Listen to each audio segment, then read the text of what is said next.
Part 1. The contrast of harmony and chaos. The last few days have been marked by tremendous progress at the piano. I am currently immersed in the music theory of George Frideric Handel's Passacaglia, written in 1720. It is a Baroque masterpiece in G minor, and there is a profound, almost amusing beauty in its mathematical perfection. The piece follows the circle of fifths, G, C, F, B, B, E, B, looping in a way that feels inevitable and right.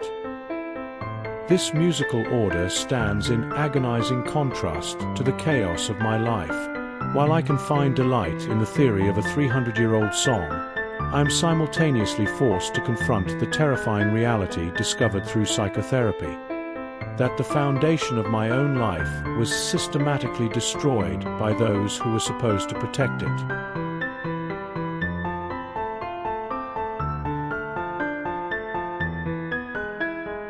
Part 2. The realization of abnormal suffering. I have come to a staggering realization. It is not normal to not want to live. Most people possess an inherent will to survive, but for abuse survivors, that instinct is often replaced by a fantasy of death as a form of relief. I have lived my entire life with this abnormal weight. For 40 years, I assumed my parents did their best, but through the lens of evidence, I see the truth. My stepfather, Paul, severely abused me. My mother, while I believe she loves me, was complicit. She allowed this man into our lives, and in doing so, she prevented anyone else from coming in to do a better job. I have lived in a state of chronic trauma, a waste of a life that was so young and vulnerable. I joined the Marine Corps 15 years ago as a reckless act of nihilism.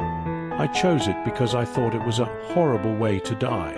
Instead, I survived, only to endure more meaningless years of trauma.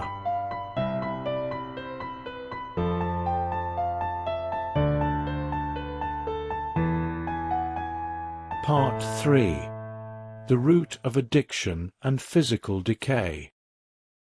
I am a psychologist and a sociologist, and I understand the data. The root cause of addiction is trauma. Nobody chooses to be an addict. My chronic smoking and drinking are survival mechanisms for a body that doesn't work right. For 15 years, I was trauma-bonded to Seroquel just to get the sweet relief of sleep, a medication that contributed to the end of my marriage. I recognize that I am extremely unhealthy. I have mistreated my body for 40 years because no one taught me how to care for myself.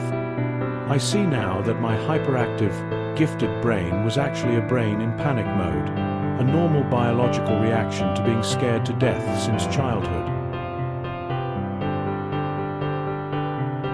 Part 4. The failure of family and the daughter conflict.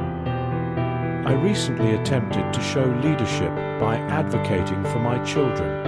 I told my mother and my sister Sarah that I don't feel loved and that my children, who are non-white, are being treated with a coldness that feels like racism. The reaction was a defensive war.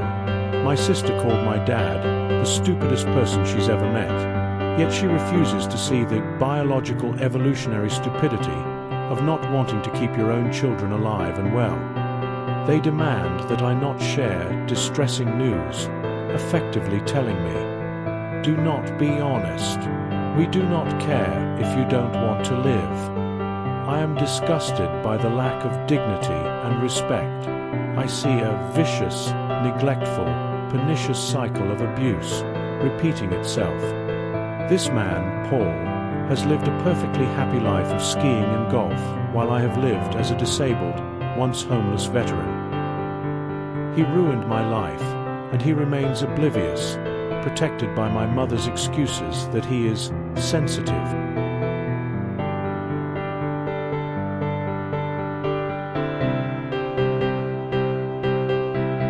Part 5. The quest for restitution.